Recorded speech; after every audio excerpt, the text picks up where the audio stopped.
So a couple of days ago, two friends of mine and I sat down and we had a conversation about Jordan Peterson and the way that many on the left are reacting to Peterson. And the three of us, were reflecting on our sense that many people on the left, bracketing for a moment the overly simplistic right-left, um, mono-linear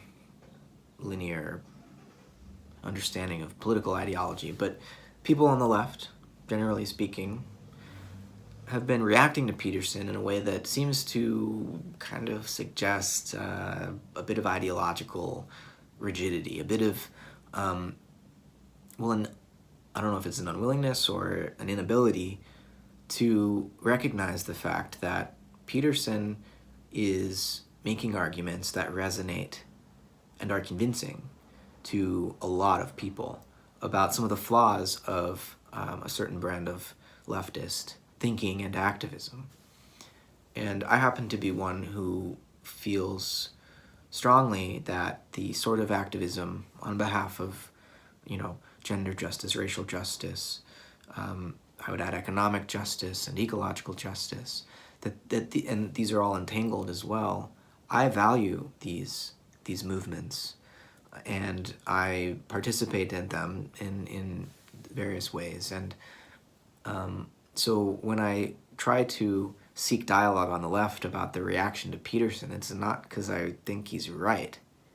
It's because I think he's wrong, and that we need to address his criticisms and his prescriptions for society and for what would be good for society. Now, I will say that there are some areas where, when that I do agree with Peterson, like when he's doing psychology, when he's speaking as a kind of self-help guru.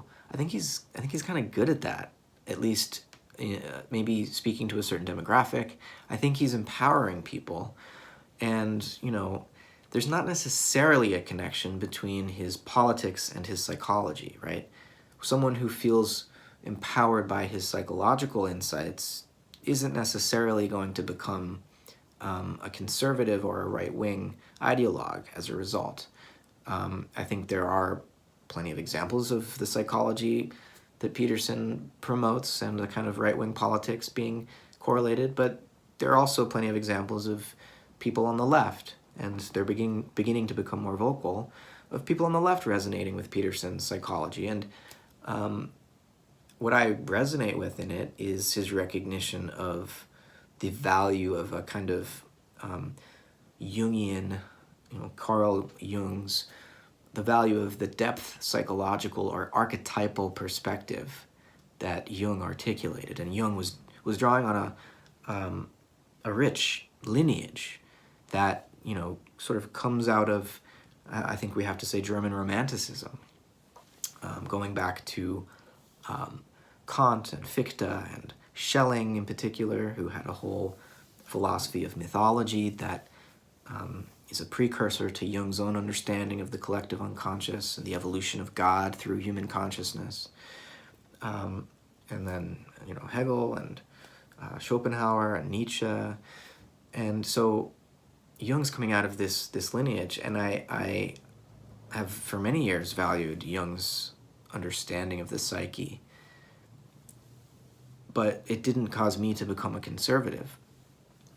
The fact that I would take that psychological perspective seriously, right? So, I think there's something important about, maybe it's not even Peterson so much as the way that Peterson's giving voice to a psychological perspective that I find valuable. So, and meaningful, personally transformative even.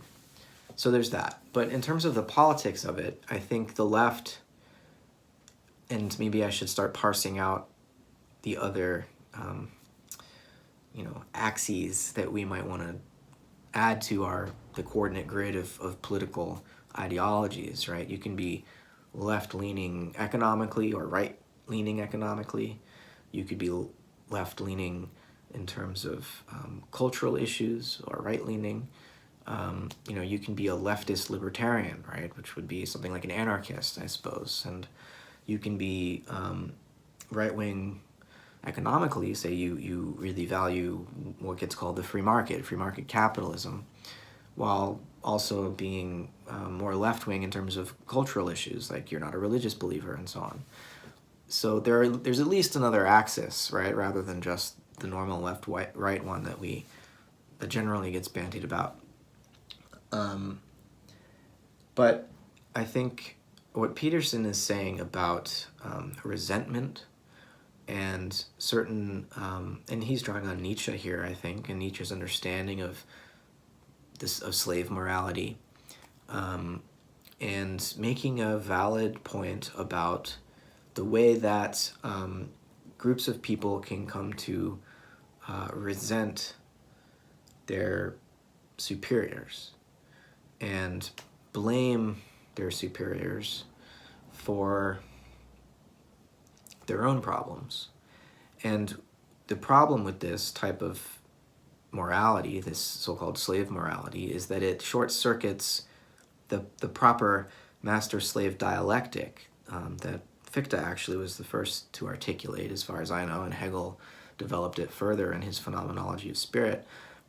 It short-circuits that dialectic because the slave is supposed to internalize their own experience and their relationship to processes of material production, and become, in a way, more conscious than the master, who grows lethargic and bored because everything's being done for them by the slave. And so rather than what slave morality allows to happen is that rather than the oppressed overcoming the master by internalizing and interiorizing their own consciousness in a way that the master loses the capacity for, rather than that dynamic, that dialectic occurring, you get this breakdown where the master stays slothful and stupid, and the slave remains in chains by not continuing to develop themselves, taking the opportunity that the master didn't realize they were giving to the slave to cultivate oneself in relationship to one's environment, to cultivate a sense of self-esteem that one can make the world with one's own hands. And in Marx, the master-slave dialectic becomes a class war. So rather than chattel slavery, we're talking about wage slavery now, where the rich, in a way, buy the bodies of the poor from the poor, rather than with slavery, where the rich buy the bodies of slaves from other owners who owned them before, where there's no exchange. It's the wage slavery is an individual deciding to, or at least being in a position wherein they're forced to willingly submit or trade their labor to the owner, the capitalist.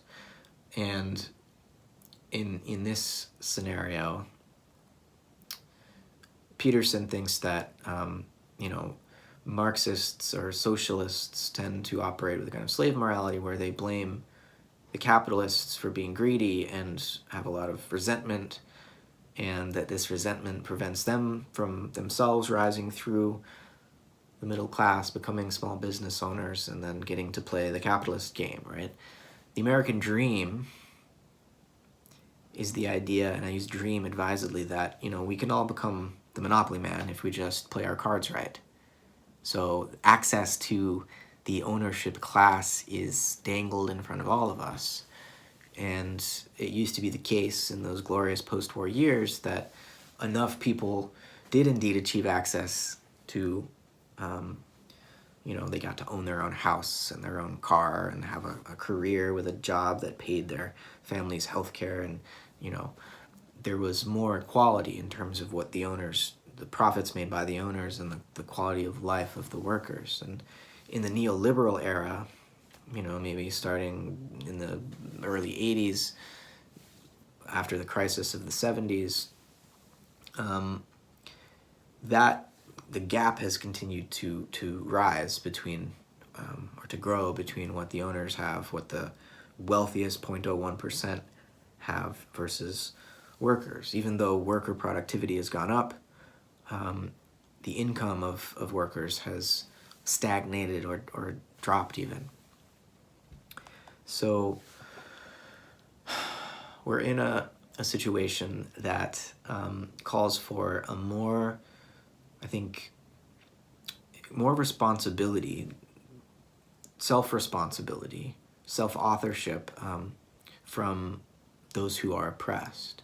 And rather than Marxism devolving into merely the complaint against the dominant culture or those in power about how my particular form of identity, my overlapping or intersecting forms of identity, the various group affiliations that I have that shape what I am and who I am, it's politics has been reduced to, for many people on the left, just complaining about all the ways that the system holds me down. And that kind of personalization of politics has its place. Certainly it has had its place for marginalized people who, through civil rights and through the gay rights movement and so on, were able to use identity, use the notion that the personal is the political, to in fact gain rights for themselves that I think we can all agree is it's good that black people can vote, right? It's good that gay and lesbian couples can marry if they would like. And so it's not as though identity politics, so-called, can't be deployed in a a way that works, that achieves justice for certain communities. But it's not a cure-all. And I think we've gotten to a place where the political has become so personal for people on the left that every little offensive thing becomes a huge political issue. And part of what, the other part of the left, the more socialist, Marxist or class-oriented left that's concerned with economic justice and not just social justice, they will want to keep, when we do politics, they want to keep in view what they think is a crucial, I don't want to say primary factor, but a crucial factor in shaping what gets called racism or what gets called misogyny and injustices directed towards women. Because a lot of the racial divisions and a lot of the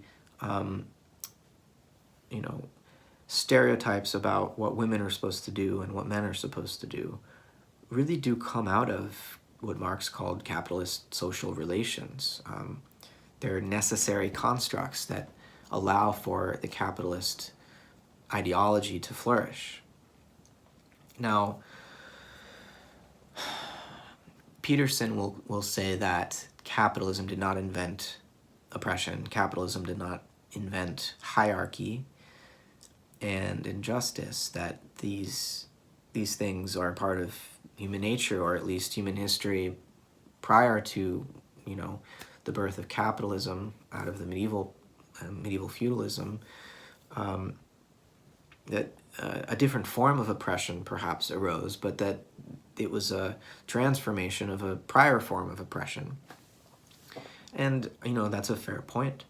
And some anthropologists have pointed to the agricultural revolution as the source of hierarchy and inequality. And people like Marshall Salins will talk about hunter-gatherers as the original affluent society. James Scott, who wrote the book Against the Grain, which I read just a few months ago, makes the case that the first agricultural societies actually were degrading human health and human longevity, lifespan, and that hunter-gatherer peoples were actually healthier, right? Let's see, another anthropologist, David Graeber, he talks about the way that the so-called agricultural revolution was way less of a revolution and way more of a gradual entrapment of people who much rather would have preferred to have remained hunter-gatherers, but that the cities and the empires that agricultural, surpluses and the form of power generated by and hierarchy generated by agriculture tended to expand and suck in everybody. And that initially hunter-gatherer people did everything they could to avoid this dynamic. So, where did the oppression start? I don't actually think we can pin it all on the agricultural revolution. I mean, it's not like life as such, in an evolutionary sense, isn't on some level a struggle. Life is suffering, and that is because life is a continual process of birth, right? But life isn't just suffering, I would say. Life is also, it's not just toil. It's also joy. It's also exuberance. It's also a sort of, where, living things, the evolutionary process as a whole, it seems to me, and by seems to me, I mean it feels like, at the depths of my own experience as a participant in this evolutionary process, it feels like there's some allurement here. There's some desire, or, even cosmic eros, as Alfred North Whitehead or Teilhard de Chardin or one of these, evolutionarily cosmological thinkers would put it. There's a cosmic eros, and it's pulling or luring life toward more intense experience, right? So it's not just a struggle to survive, a struggle for existence. It's a striving for excitement, a sense of adventure is drawing this evolutionary process forward. So in its human form, this cosmic adventure, this journey, is always going to include a great deal of suffering. It's going to include the need for work. But the whole point of working, I would wager, is to play, to create the conditions for ever more elaborate forms of play. And somewhere along the line, I mean, human beings, many of our cultures at least, mythologize this as the fall. Human beings seem to have, somewhere along the line, become disconnected from the evolutionary balance between, this polarity between, like, the expansive joy of light and then the contracting pain of, let's call it, gravity, right? Using these terms in a metaphorical way. Both of this polarity of light and dark, right? Of expansive joy and of this contracting pain or sorrow. These two forces seem to be in a dialectical relationship with one another, and I'm kind of describing Schelling's philosophy of nature here.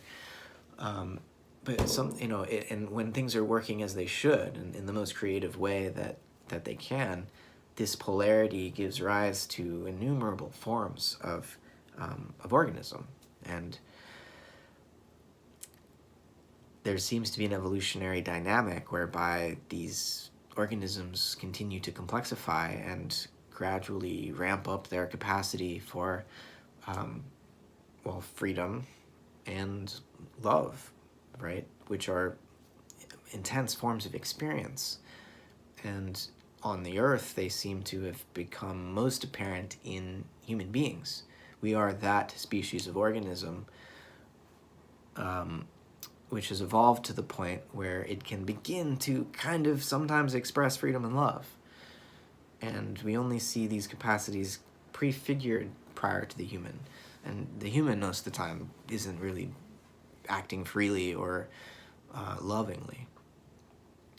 But so the point of this whole bringing up this evolutionary dynamic is to say that human beings seem to have lost their balance, and we think that these two poles could be separated or purified one from the other, when really the game of evolution is their dance. And in trying to separate the good over here and put the evil or the bad or the darkness over there, we've created this separation, right, between our own consciousness and the creativity of the cosmos, or that's one way to frame it. This is related to like the denial of death, which another anthropologist, Ernest Becker, put at the very roots of all culture: death denial, and the need for some sort of meaning-making interpretation of the fact that we die. And sometimes this takes the form of an afterlife. Sometimes it's reincarnation. We have various ways, we human beings, of making meaning of the fact that we are finite, that we are beings toward death. So we seem to have lost our way, right? We have fallen. And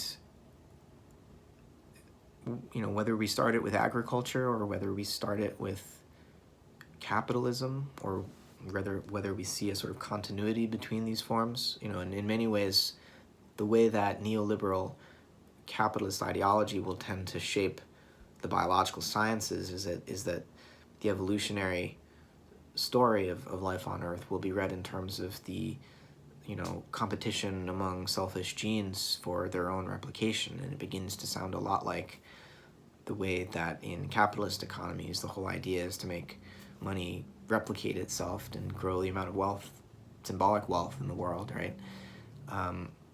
It's suspicious to me how similar some biological accounts of the entire history of the evolution of life on Earth are to modern capitalist economic theory. Now, I would think that there would be some continuity between the nature of life and our own economic practices as human beings and our own economic theories. But to my mind, when you actually look at the most advanced biological sciences and theories of evolution, there's at least as much room, if not more so, for cooperation and symbiosis and a sense of the interconnection of all things, in the sense that what the biosphere finally is not a set of isolated individuals competing for scarce resources, but rather, there are individual organisms, but to be an individual organism is to be structurally coupled, bound up with, intimately interwoven with all the other individuals in one's environment, such that, let's say my own interests as an organism are not isolated from the interests of other organisms, because through the evolutionary journey, we're constantly negotiating with one another, and my interests are changing as a result of negotiations with organisms with their own interests. And so interests are adaptable because species evolve, right? That's the story.